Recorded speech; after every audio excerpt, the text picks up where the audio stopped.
अब यतिन को जोड़ लेते हैं और सबसे पहले रेडार पर दो स्टॉक्स रहेंगे, एक तो एसबीआई और दूसरा है यस बैंक। और ये एक स्टोरी है जो दरअसल यतिन ने ही लीड की है।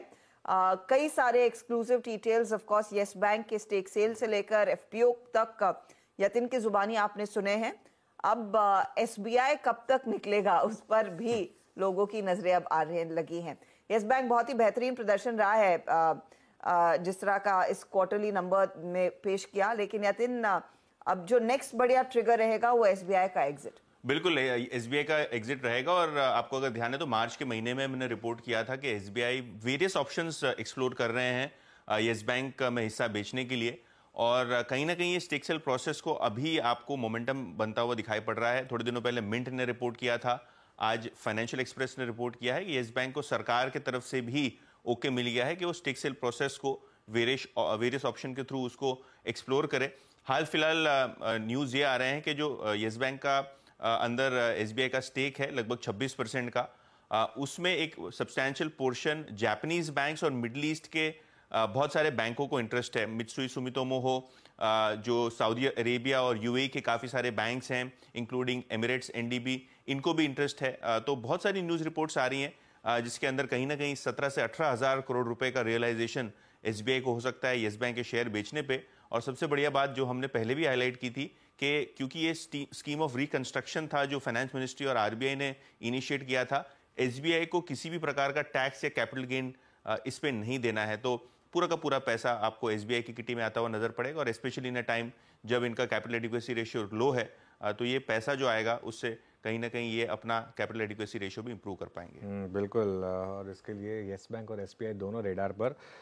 लेकिन यतिन, बाकी के स्टॉक्स ऑफ द डे क्या रहेंगे? स्टॉक्स ऑफ द डे में ऑब्वियसली यस बैंक और एसबीआई के अलावा बीएसई 20% लोअर सर्किट पे खुला, क्योंकि एसबीआई के सेबी की तरफ से इनको एक नोटिस आया कि जो ऑप्शंस हैं उसकी जो सेबी चार्जेस हैं वो नोशनल टर्नओवर पे होगी, ना कि प्रीमियम टर्नओवर पे।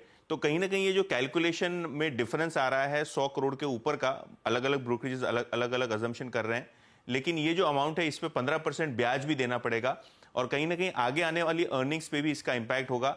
अभी बीएसई के पास एक लीवर है क्योंकि बीएसई और एनएसई के ऑप्शन जो डिफरेंशियल है वो लगभग 40% के आसपास का है कॉस्ट में। तो वो बीएससी को अगर प्राइस हाइक लेना है तो शायद ये ब्रिज गैप हो पाएगा, नहीं तो अर्निंग्स पे असर होगा, ऐसा ब्रोकरेजेस का मानना है। और इसके बाद स्टॉक में 15% का डाउनसाइड और इसी तरीके से 5% गैप डाउन होता हुआ दिखाई पड़ा है अपोलो हॉस्पिटल, क्योंकि इनकी जो हेल्थ केयर कंपनी है इसके अंदर वैल्यूएशन से जो मार्केट एक्सपेक्ट कर रहा था उसके कम पे ये ट्रांजैक्शन होता हुआ नजर पड़ा है। लगभग एक 1.75 बिलियन डॉलर्स के आसपास का ये ट्रांजैक्शन था और मार्केट $2.5 बिलियन की वैल्यूएशन पकड़ के चल रहा था हेल्थ केयर कंपनी की। तो कहीं ना कहीं उस न्यूज़ के बाद 5% वाला स्टॉक अब 8% नीचे आपको आता हुआ नजर पड़ रहा है। बिल्कुल। अपोलो हॉस्पिटल्स आज का second big accident of the day apart from BSc अभी भी 15% नीचे, लेकिन अपोलो हॉस्पिटल्स अब करीब करीब 8-8.5% नीचे। येस बैंक अभी भी करीब करीब 5.5% ऊपर ट्रेड कर रहा है इस समय।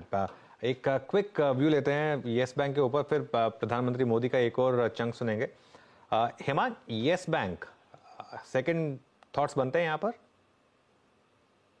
देखिए, बेहतरीन परफॉर्मेंस रही है बैंक की। और जिस तरह की अभी करंट इकोनॉमिक कंडीशन है, अगर कंपनी की फाइनेंशियल परफॉर्मेंस अच्छी है और बैलेंस शीट में अगर थोड़ी सी स्ट्रेंथ है तो फंड रेज वगैरह काफी अच्छा और इजी हो सकता है। नो डाउट एक अच्छी जर्नी रही है, बट मुझे लगता है कि अभी भी थोड़ा सा इसमें अपसाइड है because of the way they have turn around things. तो मुझे लगता है कि एक 35 रुपीज तक का अपसाइड दे सकती है। मे बी थोड़ा सा पॉज होगा, it will not be a one way kind of a ride, but definitely एक पॉजिटिव बायस के साथ इसमें काम किया जा सकता है। तो यस बैंक में एक अच्छी अपॉर्चुनिटी आपको साफ नजर आ रही है, उस पर आपकी नजरें होनी चाहिए।